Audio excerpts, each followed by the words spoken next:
kokį kelią, kokį ritmą jie turėtų toliau, ar jis tau paskambins, ar nepaskambins, ar atsiras, ar neatsiras, bet kuriuo atveju tu visada turėsi, plius minus 3 variantus, taip, elgesio. Pirmas variantas, tai galėtų būti toks, kad jis tau paskambina, parašo, atsiranda ir tu, aišku, apsidžiaugi, bėgi ten pas jį, atrašai jam ir prasideda tas visas gražus vėl iš naujo bendravimas tarp jūsų. Taip, antras variantas.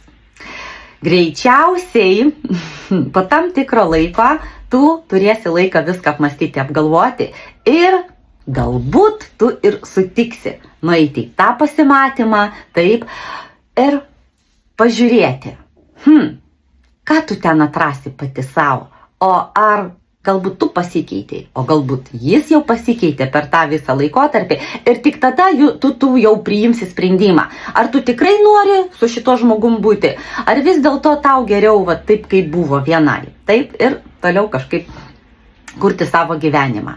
Tai va čia irgi įdomus toks variantas, kada tu suprasi, kad arba jau tu priiminėsi sprendimus.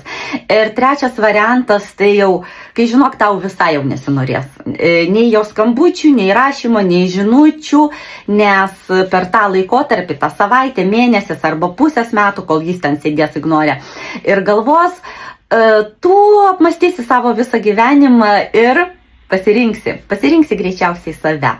Taip, norėsi konsultacijos savo, išsamios analizės savo santykių, visada gali man rašyti asmeninę žinutę.